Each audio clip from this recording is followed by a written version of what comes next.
This is Professor Michael Chapman. I'm one of the most experienced IVF doctors in Australia. I believe that an important part that I can contribute is to educate patients in relation to fertility, infertility, and all that involves. These series of podcasts help to educate you. I hope they are helpful to you. If you wish to know more, however, I'm more than happy to have you contact me via email, which is profmchapman@gmail.com, or make an appointment to see me on 9138 4222.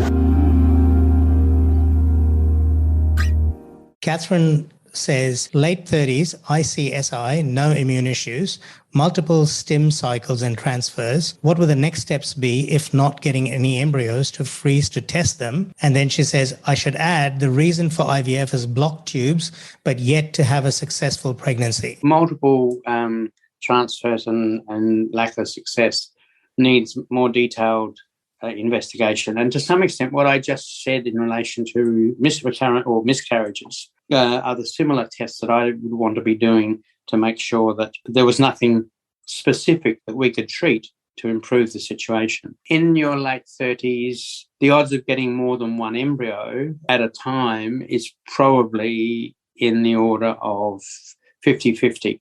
So, 50% of women will only get one embryo, no matter how hard we push the ovaries to produce lots of eggs, and no matter what we do to try and help things. I would certainly, if I was giving a second opinion, like to have a look at what had been done in terms of stimulation. I'm afraid I do see patients who, particularly being treated by people who are not trained subspecialists, board certified fertility specialists, going through cycle after cycle without really changing anything and not going looking for things. So, I make sure that you've been fully investigated before moving on. But if the idea is by testing, you mean doing genetic testing, certainly even with one embryo, if we get into a situation of multiple failures and inability to get more than one embryo, I would still be keen to test that individual embryo.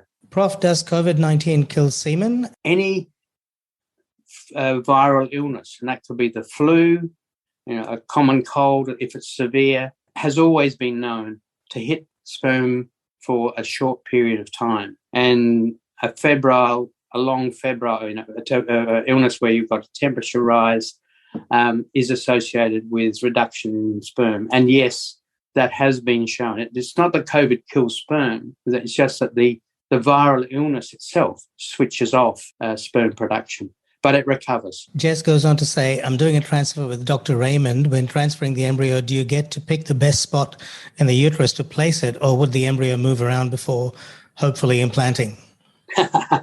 Good question. Dr. Raymond works at Hunter IVF, and I know they have an ultrasonographer who scans you at the time of the procedure. And the evidence is that getting the embryo a centimetre below the top of the uterus would appear to be the best spot. However, there have been studies which show that the embryo does wander and that the fluid, even when it's put in very gently, can spill elsewhere in the uterus, which is why there's a 1% chance of an ectopic pregnancy when you have IVF. By just putting it in the uterus doesn't guarantee you won't get an ectopic. So yes, they can move around. Question from Samantha. Hi, Prof. I'm 31 years and had a chemical pregnancy 9 years ago. Since then, I have not been able to be pregnant. I've done 5 retrievals and 6 transfers, all failed to implant. I've tried Clexane and intralipids too. Should I keep trying or hit the brakes and search for answers? I have done 2 laparoscopies last year to remove stage 2 endo. If I don't have success this time, I will book to have a consult with you. I'm more than happy to go through your cycles. I'm sure that getting a second opinion is always useful. I mean, in IVF Australia, we actually have, and you may ask your own specialist to do this. We have a monthly meeting of all the doctors, and when we have patients that are not getting pregnant, and we're thinking about why, we have a group discussion and see whether there are any things that might have been missed, or people have got other ideas about what to do. I'm not a great fan of intralipid. The scientific evidence is basically zero.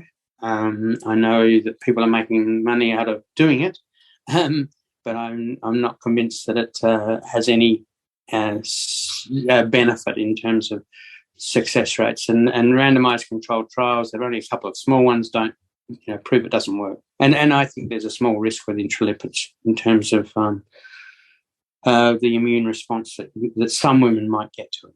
So I'm against it. Prof, follow-up question from Samantha, who had the chemical pregnancy.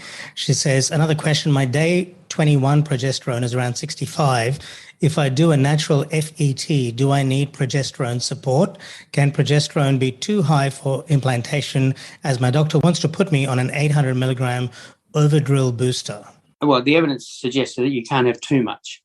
I would agree that 65 on day 21 is fine. What we don't know, and that's why we give luteal phase support, particularly when we've had a lack of success in the past, is how quickly that level drops off and potentially breaks down the lining before the right time. So overdrill, I used to be a regular user, particularly in frozen cycles, of using Pregnal, but that's now off the market, and we use Overdrill instead in small doses.